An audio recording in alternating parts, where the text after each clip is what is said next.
Assalamualaikum warahmatullahi wabarakatuh. Halo semuanya, perkenalkan kami dari Kota Satu dengan saya Siti Maisara selaku ketua. Saya Usi Ramadhani. Saya Yudi Tubatonis. Saya Sri Cahyani. Saya Fauzia Zahra. Di sini kelompok kami akan melakukan pengamatan untuk memenuhi tugas konsep dasar ilmu pengetahuan sosial. Selamat menyaksikan.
Boleh diulangi, Bu, nama Ibu siapa? Waalaikumsalam warahmatullahi wabarakatuh.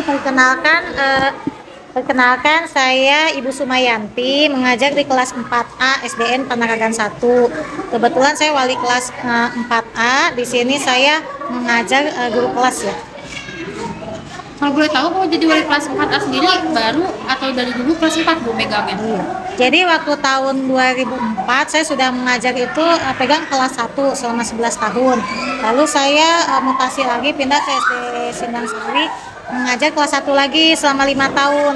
Dan akhirnya mutasi ke sini sekolah Panaragan 1 ini saya langsung mengajar di kelas 4. Berarti sudah berapa tahun tuh? Dari 2015. Berarti sudah 8 tahun ya. Terus Bu, kalau boleh tahu di sekolah ini tuh Bu lagi pakai kurikulum apa? Oke, yang kita laksanakan tahun lalu itu baru kelas 1 dan 2. Dan tahun ini sudah berjenjang di kelas 1, 2, 4, dan 5.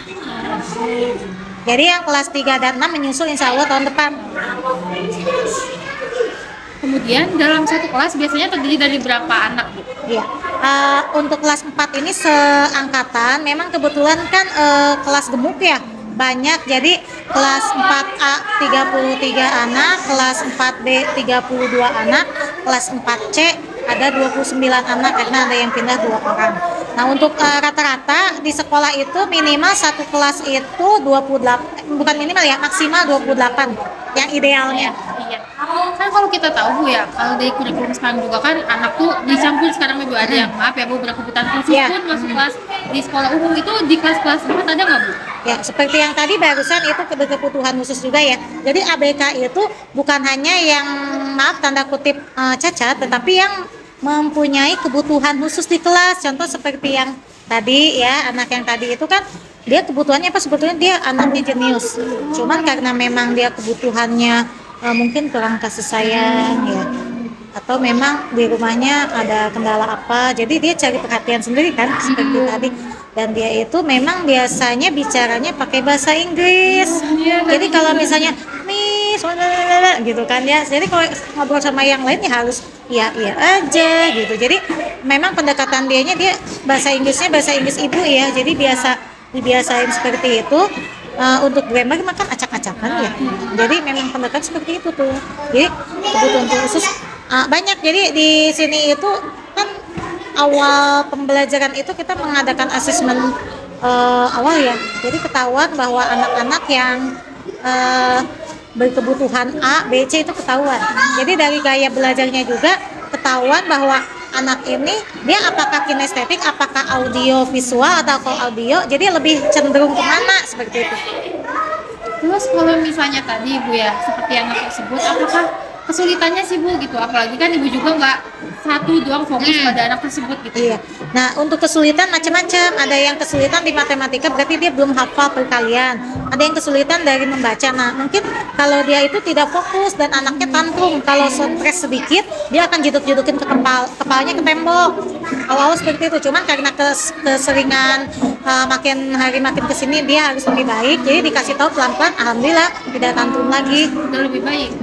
Malah lebih baik dia kalau ada apa-apa selalu bilang, ibu aku belum selesai ini. Dia mau bicara. Terus kalau di Panaragan 1 ini Bu, sistemnya itu moving class atau emang tetap kelasnya di sini? Stay aja? class, jadi tetap walaupun pelajaran agama apa semua kesini, gurunya aja yang bergiliran. Kecuali kalau kita ada pelajaran lain, moving classnya paling ke Auning, ke lapangan, aktualisasi pramuka nggak di kelas, pindah kelas. Dan PJOK ya, yang suka keluar kelas. Terus kalau misalnya di sini Bu, di SD Panaragan 1 sendiri ada ekstrakurikuler nggak Bu?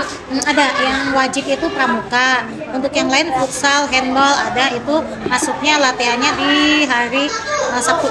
Kalau Sabtu sendiri SD libur atau masuk ya Bu? Sabtu libur kita. Pelajarannya hanya 5 hari, jadi dipadatkan Senin sampai Jumat, 5 days school. Karena kan hari Sabtu kebanyakan di sini memang orang tuanya kan ada kerja ya, jadi digunakan Sabtu Minggu khusus untuk anak-anak refreshing. Terus Bu, kalau perpustakaan sendiri punya Bu SD? Ada perpustakaannya di sebelah kamar mandi di sana. Kalau misalnya dari anak-anak sendiri, misalnya ada challenge gak sih Bu sebelum masuk kelas ataupun mau pulang gitu, diadain challenge membaca buku dulu atau buat literasi dulu? Untuk literis kan ada itu tuh pon literasi, pojok membaca juga kan kemarin ada kegiatan PTS, jadi dirapihin dulu ya buku-bukunya. Jadi biasanya kalau misalnya awal, kalau saya sih seminggu sekali ya, tiap hari Senin anak membaca buku yang dia sukai gitu kan. Nanti anak-anak ukuran, kadang kita bawa ke perpustakaan, cuma di kelas aja dulu ya pojok membaca, terus dia meringkas menulis apa yang dia baca sih, pokoknya diterapkan tulisin. Terakhir Bu, yang kita dari awal tuh masuk udah disambut sama prestasi-prestasi dari murid SD 1 Panaragan. Kira-kira iya banyak banget di depan piala gitu. Kayak ya Allah gitu Bu, the best banget. Kira-kira dalam setahun pencapaian atau prestasi yang diraih apa ya Bu?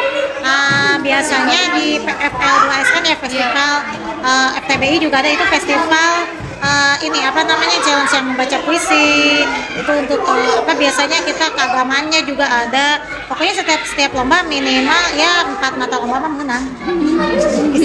Memang juga SDM anak-anaknya juga lumayan bagus ya, tinggal dikembangkan aja. Mungkin itu Bu sesi pertanyaan untuk wawancara Ibu sendiri. Cukup sampai di situ Bu. Tadi juga sebenarnya kan kita mewawancarai Bu Watinya juga ya Bu, tapi ada sekarang kalau mau boleh sekalian mau tanda tangan ada. Iya itu. Mau tanda tangan ke sana ya. Iya, Ibu. Oke. Ada yang mau ditanyain lagi? Udah Bu, cukup Ibu. Oke, terima kasih banyak, sukses ya. Doain nanti ya.